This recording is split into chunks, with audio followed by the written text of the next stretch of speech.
भंगा माटी कांथ छण छपर भी पचिशड़ी नष्ट हो सारी बयस जेमिति अपराह्न पहुंची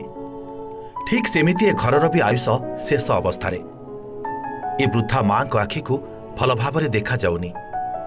आशा बाड़ी ही साजिछि सहारा अन्यर हाथटेका दान गंडे खाई खंडे पिंधि दिन कटुवा बेले सरकारी साहाय्य पालटिछि बासंती साहू पाई सात सपन भत्ता भत्ता किसी मिलू नहीं मोर कोटिया चलू से खाया के देउसी आ किसी नहीं मगे मगे जाति कर चलू से मेडिसिन खाऊ से ब्लड प्रेशर हैला आ देह मन खराब करे आ सेमती पड़ी छे आ गाँव पिला माने देखुछन भोर मैदान देखुछन आ नहीं किसी नहीं। जगतसिंहपुर जिलार प्रसिद्ध शैवपीठ गोरखनाथ मंदिर निकटरे बासंती घर प्रथमे झील और परे स्वामी आरपारी को चली जाइछंती निजर बोली कहिले तांकर आउ केही नाही जदि किछि अछि तेबे केवल एही झाटीमाटी घर खंडिक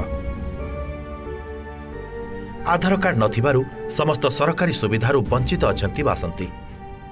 चाउल हेउ कि भत्ता कि घर खंडे भी प्रशासन देइनी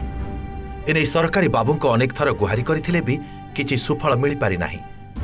फलरे एमिति कटुछि बासंतीଙ୍କ दिन तेणु खूब शीघ्र तांको सरकारी सुविधा जोगाई देबाकू ग्रामवासी दाबी करिसेंती। बहुत दुख लगे ये साई भाड़े भल मंद तार बुझती किसी सरकार साहाय्य नहीं से बहुआड़े आपत्ति जनइले भी कहीं शुणिले नहीं कहले तुम भोटर परिचय ना रेशन ना तुम कौट आईच कौन कर कि ना ठाकुर पाखे मागिद चलूला जासी पारनी ये बही किए 10-5 देले खाऊ अनेशुद्ध बात्या बेलू रही